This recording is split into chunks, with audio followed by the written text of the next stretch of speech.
dan pengenalan para menteri pemerintahan Presiden Joko Widodo dan Wakil Presiden Ma'ruf Amin. Presiden Jokowi akan mengumumkan susunan kabinet. Bapak Edi Prabowo, Menteri Kelautan Perikanan.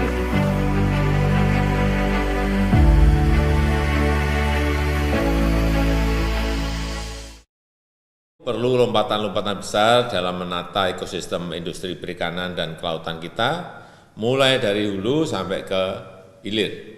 Kebijakan kelautan harus betul-betul bisa mengantisipasi dan mengadaptasi perkembangan teknologi baru, sehingga bisa membuat industri perikanan kita makin produktif dan juga makin kompetitif. Sejak dilantik pada 23 Oktober 2019, Menteri Edi konsisten menjalankan berbagai strategi dan gebrakan guna mendorong kemajuan sektor kelautan dan perikanan Indonesia. Amanah besar yang dititipkan Presiden kepadanya untuk memperbaiki komunikasi dengan nelayan dan meningkatkan sektor perikanan budidaya. 1 tahun menjadi waktu yang singkat, menyusuri hampir seluruh wilayah Indonesia. Menteri Edi mencatat setiap keluhan dan masukan nelayan. Diawali dari yang terdekat di wilayah Jakarta hingga timur Indonesia tak luput dari perhatiannya. Sebetulnya permintaan Pak Jokowi kepada Pak Edi terkait keran komunikasi sudah dilaksanakan dengan baik, Mbak. Itu juga kami rasakan di level di provinsi. Kami komunikasi dengan teman-teman juga berjalan dengan lancar, dan ketika mereka ada kendala disampaikan ke pusat juga responnya juga sudah cepat. Ini sudah jauh lebih baik lah, jauh lebih baik. Jadi kalau untuk keran komunikasi saya rasa Pak Edi sudah luar biasa. Selama 1 tahun dalam nakoda kepemimpinan Edi Prabowo, kinerja Kementerian Kelautan dan Perikanan menunjukkan capaian positif. Meski di tengah pandemi COVID-19, sektor kelautan dan perikanan mampu beradaptasi dengan cepat melalui berbagai terobosan guna mendorong pemulihan ekonomi nasional dampak COVID-19. Akhir Desember 2019, KKP berhasil melakukan penyederhanaan perizinan usaha di pusat dan daerah dengan meluncurkan aplikasi SILAT atau Sistem Informasi Izin Layanan Cepat. Sebuah terobosan dan inovasi yang berhasil menuntaskan persoalan lamanya perizinan, sehingga izin di perikanan tangkap yang semula selama 14 hari dapat selesai dalam waktu 1 jam secara online. Alhamdulillah di era Pak Edi Prabowo, komunikasi kita lebih intens karena beliau sewaktu menjabat belum ada 3 bulan kami sudah diterima beliau. Kami memberi masukan-masukan, kami menyampaikan kendala maupun kesulitan yang kami hadapi waktu itu. Yang krusial itu perizinan, dan alhamdulillah beliau mendengar, dan memang setelah itu ada program SILAT ya. Jadi diluncurkan program SILAT, jadi kami mengurus perizinan secara online, jadi tidak perlu lagi ke Jakarta. Alhamdulillah di masa pandemi ini kami mengurus perizinan sudah dari rumah semua.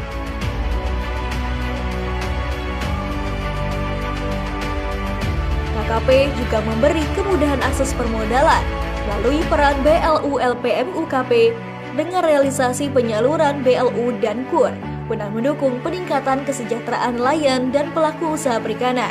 Realisasi KUR sektor KP per 14 September telah mencapai 3 triliun rupiah untuk 91.781 pelaku usaha atau 100% dari target 2020 yang ditetapkan. Estimasi capaian KUR final adalah sebesar 3,5 sampai 4 triliun rupiah. Tak hanya itu, KKP juga mengupayakan perlindungan dan jaminan atas hak-hak awak kapal dan pekerja sektor kelautan dan perikanan. Asuransi nelayan, saya kasih jempol. Ini the best. Kalau bisa kita tingkatkan, nelayan-nelayan kita akan merasa secure, merasa aman karena ada asuransi. Nah ini kalau kita bisa cover lebih banyak lagi, wah ini hebat. Ini saya suka banget ini. Selain membangun komunikasi dengan nelayan, KKP terus mendorong peningkatan perikanan budidaya. Meski sempat terdampak pada awal pandemi COVID-19 yang berpengaruh terhadap perkembangan nilai tukar pembudidaya ikan dan nilai tukar usaha pembudidaya ikan yang sempat menurun, pada akhirnya mampu mengalami peningkatan. Hingga pada September 2020 ini, nilai tukar pembudidaya ikan mencapai 100,51. dan nilai tukar usaha pembudidaya ikan mencapai 100,66.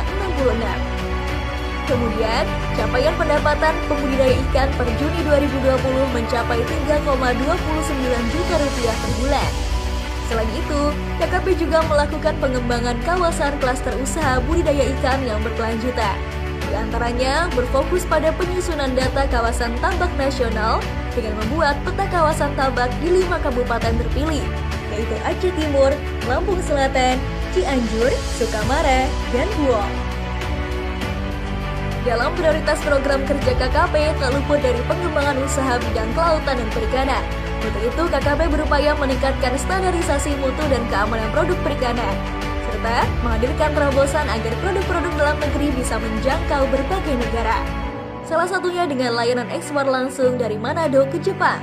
Selain lebih efisien dalam waktu, juga terjadi efisiensi pengurangan biaya sampai 50% dari jalur sebelumnya. Selain ekspor langsung dari Manado ke Jepang, KKP juga telah meluncurkan ekspor perdana dari Palu ke Jepang dengan komoditas unggulan tuna sirip kuning atau yellowfin tuna.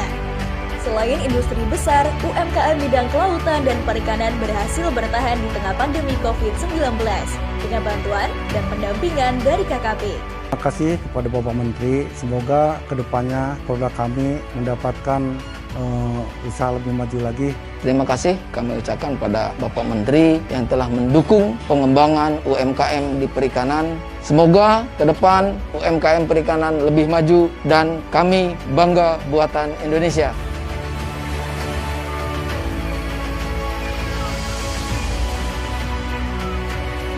KKP juga melakukan berbagai upaya untuk menjaga kelestarian dan potensi sumber daya kelautan dan perikanan Indonesia, membentuk kawasan konservasi untuk mengelola sumber daya ikan dan lingkungan secara berkelanjutan. Selain itu, rehabilitasi mangrove sebagai upaya menjaga dan memulihkan keberadaan ekosistem pesisir dari kerusakan. Pada 2020, KKP menargetkan penanaman mangrove pada lahan seluas 200 hektar yang tersebar di 12 lokasi di Indonesia. Kemudian, restorasi terumbu karang dengan peran aktif masyarakat di masa pandemi COVID-19 sebagai salah satu upaya pemulihan ekonomi nasional. Tak hanya itu, KKP juga mendorong pengembangan usaha garam rakyat atau PUGA dengan upaya meningkatkan produktivitas dan kualitas garam serta menjamin kontinuitas dan membangun kelembagaan usaha garam. Adapun penataan ruang laut dan zonasi juga menjadi salah satu capaian KKP guna mendukung kegiatan perikanan sekaligus menjaga keberlanjutannya.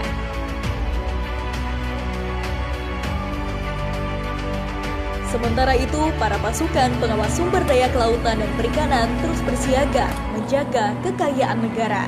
Tanpa kenal lelah dan gagah berani, mereka terus berpatroli memburu para pencuri ikan di tengah lautan. Nyawa mereka pertaruhkan demi menjaga kedaulatan.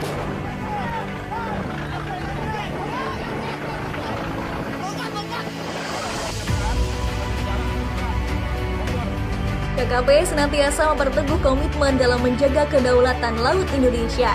Untuk itu, KKP meningkatkan kerjasama lintas sektor guna memperkuat sinergi penegakan hukum, seperti dengan TNI AL, Polri, Bakamla, Kejaksaan Agung, dan instansi lainnya.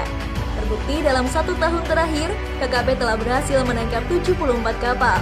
Seiring dengan pesatnya kemajuan teknologi informasi, KKP menyeimbangi dengan penyesuaian yang tepat, sesuai dengan kebutuhan masyarakat kelautan dan perikanan secara luas. Melalui inovasi teknologi yang bermanfaat dan peningkatan kualitas SDM yang unggul, menjadi modal kemajuan pembangunan menuju sektor kelautan dan perikanan yang lebih baik. Dalam pemulihan ekonomi dampak COVID-19, KKP juga melakukan berbagai upaya dengan memberikan stimulus ekonomi, seperti ragam bantuan melalui kegiatan bulan mutu karantina ikan tahun 2020. Diberikan kepada masyarakat perikanan terdampak COVID-19 meliputi nelayan, pembudidaya, pengolah ikan hingga tenaga medis.